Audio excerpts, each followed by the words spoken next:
In this video, Hans Bieger talks through how he made his track that's coming out on Bedrock, A Million Souls. This one's a bit different from us. He's going to talk through the whole track, how he made it, a little bit of different content from us. So drop it in the comments if you like this sort of thing, and we can always do it again another time. Just trying different things. I hope you enjoy it. I hope you get lots of value from it. Thanks again for watching it. Here's Hans Bieger. Just dive in.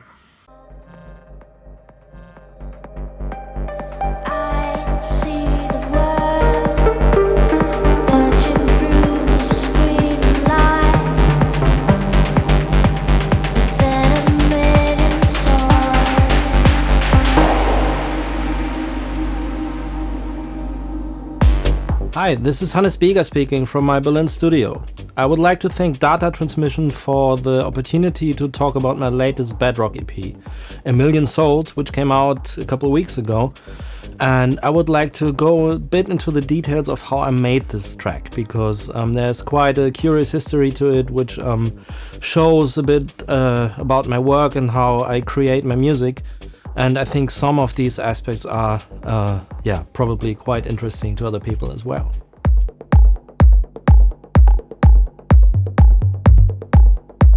So to start with the process, we have to go back to January of this year, and this was a quite special moment for me because I had just returned from my first large tour through South America, and since I was so busy last year to roll out my live set, I didn't have any music leftovers from last year, and so I had this release scheduled with Bedrock, but I didn't have any music at all, and I was running out of time, and I really needed to get a good idea to get a good EP together, which would be a good follow-up to Stars, my Bedrock EP from November 2018, which did very, very well. And I really wanted to come up with something that would be a worthy successor to this EP. And so in January, late January, I was really running out of time, and I did a couple attempts at the studio under quite a lot of pressure, and it didn't really go anywhere for me. And so what happened was that one Monday morning, I woke up with basically the idea in my head that then would become A Million Souls. And this was quite a thing for me, which had never happened before,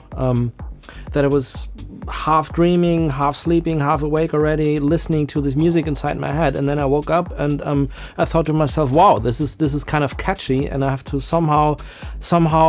keep the memory of it before it slips away. And so I just grabbed my phone and sent myself an email from my bed with a couple notes which would hopefully suffice to recover the track from it later on. And then a couple of days later, I went to the studio and started building the track based on the notes that I took, and it actually worked. I think, first of all, goes to show that inspiration is something that's very precious and very rare at times, and we all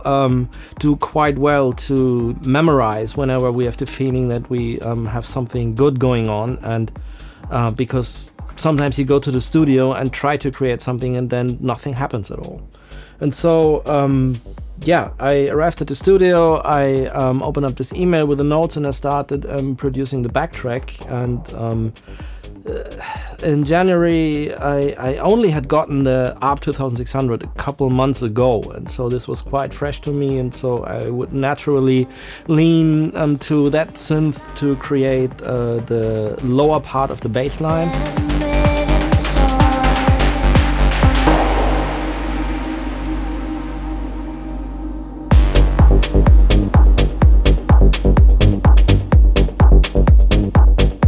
And then I started building the track with a couple elements which I think are by now something that's maybe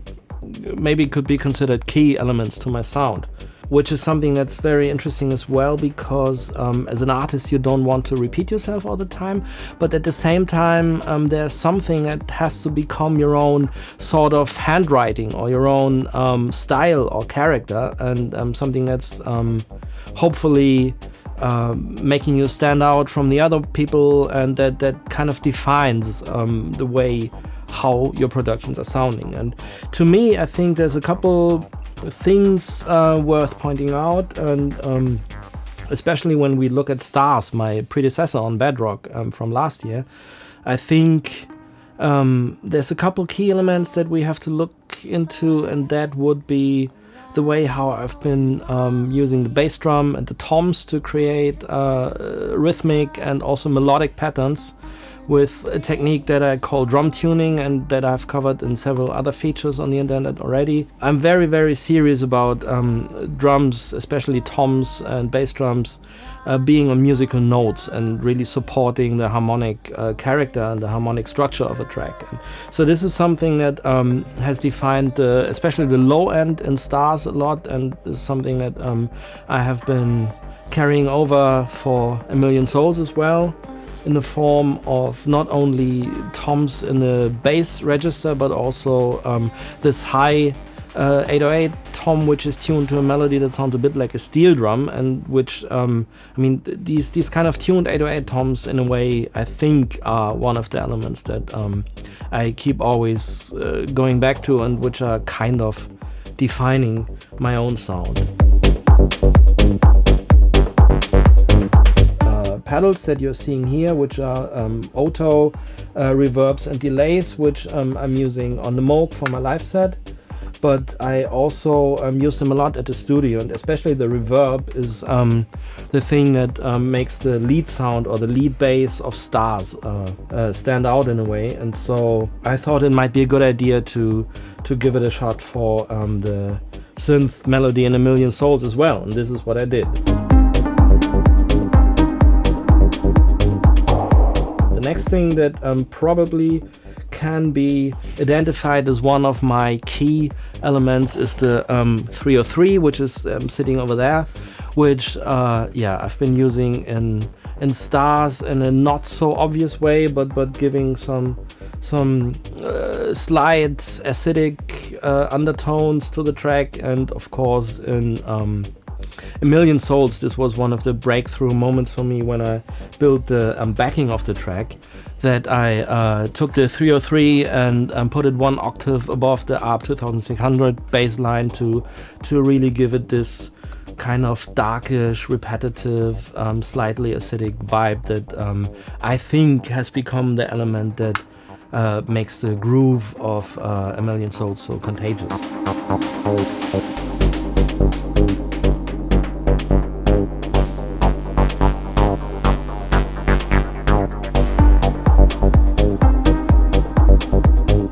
Something else that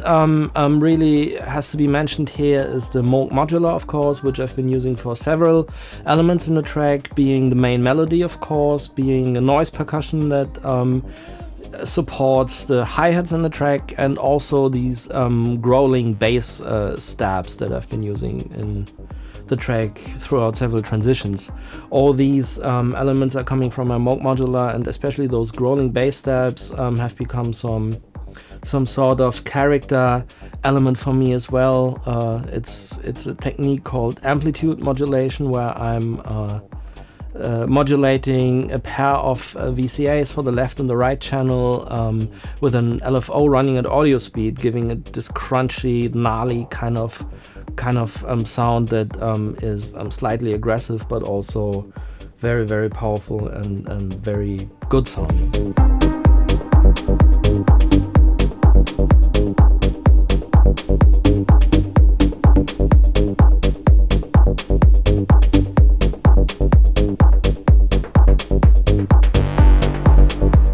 I think these elements are the defining things I've been using for the backtrack, and then of course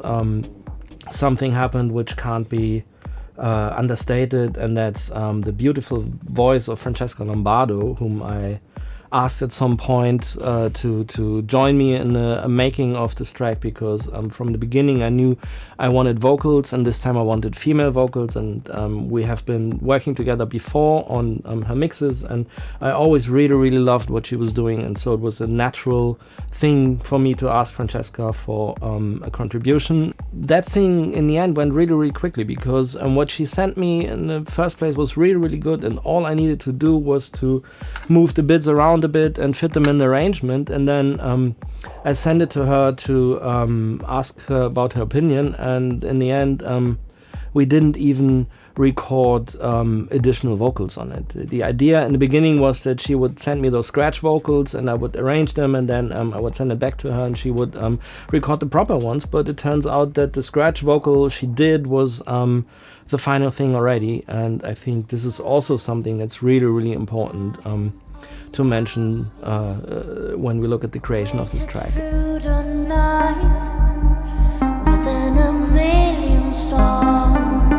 Most of the things have been happening very, very fast, and in my experience, when something happens fast, it's usually a good sign that the creative juices are flowing and you're onto something. And so the whole track from the beginning to the end, basically starting with me dreaming the groove and the synth melody up until just going to the studio and building the backtrack, and Francesca finally doing her thing on top of it, didn't take an awful lot of time. And I think this spontaneity is something that it's a really, really nice thing to have, and it's a very, very important part of the creation of this track. And then, of course, in the end, we have to look at the mixing, which in my case doesn't really take that much time always, because I spent a lot of time and care on the arranging of the track, and by the time I think it's mix ready, it's almost sounding good already, because all the big problems have been solved along the process. So for me, the mixing basically is just a little bit of adjustments and balancing, and of course the analog summing on my desk, and then maybe some vocal compression and stuff like that. But in the end, this was also something that went really, really fast. In the end, I have to say I'm very, very happy with the result, and I'm even more happy with the feedback I've gotten so far with the track reaching the Beatport Top 100 release #1 position in Progressive House, and A Million Souls climbing to #5 in the Beatport Progressive Top 100, and so it did well in that sense. But even more than that, I'm super happy about the great feedback I got in terms of people emotionally reacting to it, and overall I have to say thank you for receiving this piece of music the way you did, because it came,